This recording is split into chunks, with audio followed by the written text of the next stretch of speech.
Hi there, this is Danielle. I just, on this particular presentation, I want to get into why CrowdStrike integration with the CMDB isn't as complex as it may seem, right? I'm just going to show how to do it here, although I'm not going to go into the technical details. I'll just go kind of over the top level perspective. So CrowdStrike is a tool that provides basically information from each host where the agent is found, and it reports data back to the home base where that data is then collected in a way that can be used for a variety of things, including participating in the CMDB relationship model, where relationships and impacts between different components that are discovered by CrowdStrike, including security, can be exposed and reported on for like InfoSec and security teams to be used. So first, and caution, this is technical. I'm just going to share here what the table looks like. So we basically created a table. It's called CrowdStrike Core, and in this core we put in information that we're interested in, and that's going to be host name, machine domain, which is the suffix, the external IPs, the status, the manufacturer version, etc. You can see here there's a whole list, and on the right side of it is when we run a SQL query to select the data as it comes in. The data size, when you control the window within which you want to see this data, is going to vary. So you may have more systems running on one particular month versus another month where there isn't much going on. Maybe the whole company is on holiday, so things may be shut down. So there is basically a sliding window effect to this, where that sliding window can go back 3 weeks, for example. So if it goes back over a period where not a lot of stuff was happening, you're going to see less data. When it goes over a period where there is more, there is a lot more showing. So in order to actually capture some of these collisions, which is going to be like a cardinality error, where a relationship between, say, computer system, and I'll get to the job itself here in a minute. I just wanted to show this, that some of these things, before you get into the mapping or creating the job, they would need to be created. I have added 2 additional fields. One of them is called duplicate key, that allows me to detect duplicates, and the other one here is the cardinality violation. So I created a field in the BMC based relationship table called cardinality violation, and I use the class manager to do it. So make sure that if you decide to do that, you want to use the CMDB class manager. This particular thing here is the job itself. It's actually the transformation, and what you can see here on that step 1, it's the get DBO CrowdStrike core, meaning that the data that I was just showing you in that data structure is being collected.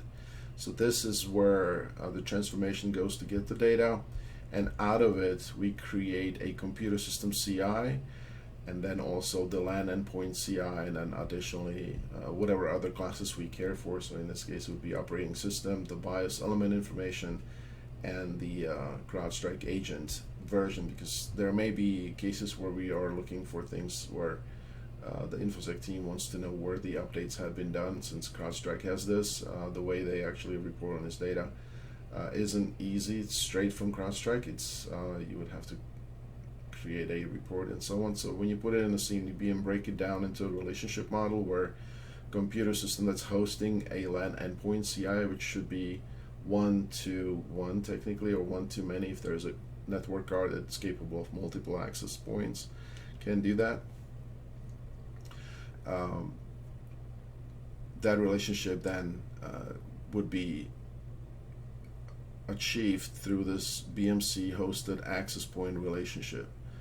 BMC hosted access point relationship is a relationship that has this feature called cascade delete. And what that means is that if I have a computer system and something related to it, like the IP endpoint, would change, the hosted system relationship, hosted access point relationship, will allow me to use what's called mark as delete or soft delete that marks the relationship as soft deleted, which will make it yes. And then from that yes, the CI is dropped, the LAN endpoint will basically be dropped, and we can associate new IP endpoint with it. However, the InfoSec guys, they will be interested in some sort of a legacy or some reference point that goes back probably those 3 weeks back, so we don't want to lose that. So instead of removing that relationship between the IP endpoint and the computer system immediately, because in some cases that IP address can actually be like a day later, it will be different, and that IP address will be associated with a different host. So we just capture this error into a log file, and that becomes a step here in this workflow. And the next step we want to do is actually create a new relationship that does not have the limitation of the hosted access point. The dependency does not have cascade delete. It doesn't have cardinality. It kind of doesn't care. It just says, if you think it depends on this, go ahead, associate it. So that's exactly what I did here. And, to give you a scope here, out of roughly 4,500 records, roughly, only about 60 or so, 60 had the error related to cardinality.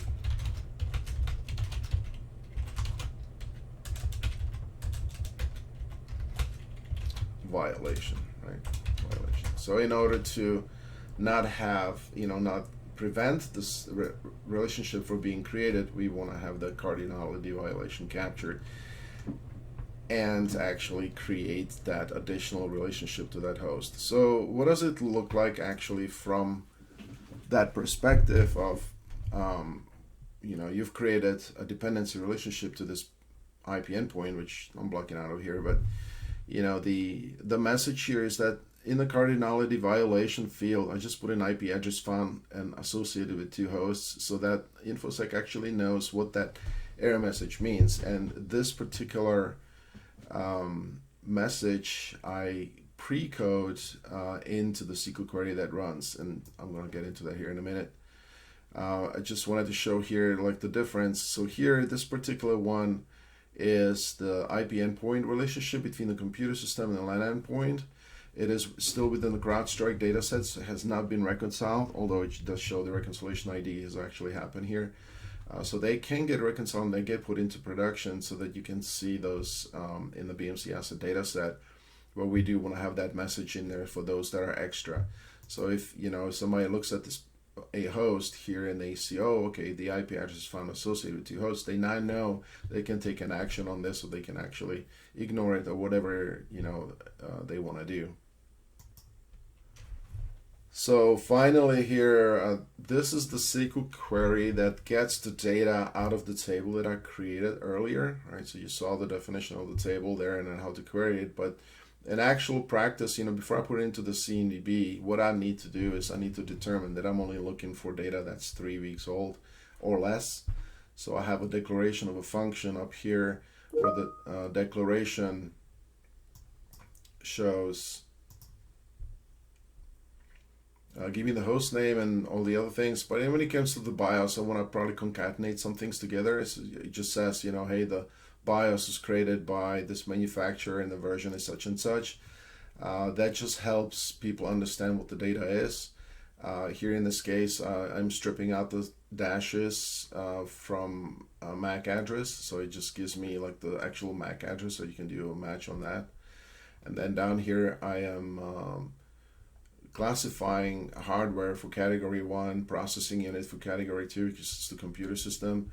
And then for category 3, it's becoming the IP endpoint. So that's, in some cases, that's actually done as a constant, or I just do it in a SQL query. It saves me that extra step to create. The case statement here, when the system product name is equals virtual machine, that what I do here, I'm going to set the virtual as yes when it's 1 and 0 and when it's not, right? So that way you also know that this is a virtual machine versus it's not a virtual machine. The additional casing over here is that I'm looking for domain controller, and this is from the primary capability field in the CMDB. So just real quick for reference, the primary capability field here has 56 associated enumerated values from not dedicated all the way to the line controller over here. So when you're actually writing to the database, at the database side, you only have the reference to the actual position in a row, not the actual text. So that's why the enumeration here is actually set to 57. So domain controller is 57. Here in this list, it's not actually documented. The domain controller was added later, so the 57 would be the additional position in this sequence. Then there is 14, which is server, 32 is workstation, and then the rest we're just saying, okay, it's not at all. Additional hard coding of values here is this 2. Here is a protocol type, because we do want to set the protocol type for the IP endpoint, so that's what sets that as a hard-coded value. And then a local IP here, again, I'm removing the dashes from the local IP address so that I can have an actual syntax for the relationship name. So the rel name tells me, give me the local IP, I have a space, then replace MAC address by pulling out the dashes. So you have the MAC address actually, and then on the other side is the external IP address. So you have a local IP address, MAC address, and external IP address all in one description. So that is also something that could be used. Additionally, we have the just presetting of the formatting for the data as it ends up in a CMDB. And then on the bottom here, there's an exist statement, where if something exists within this particular query, only that will qualify my data to be used.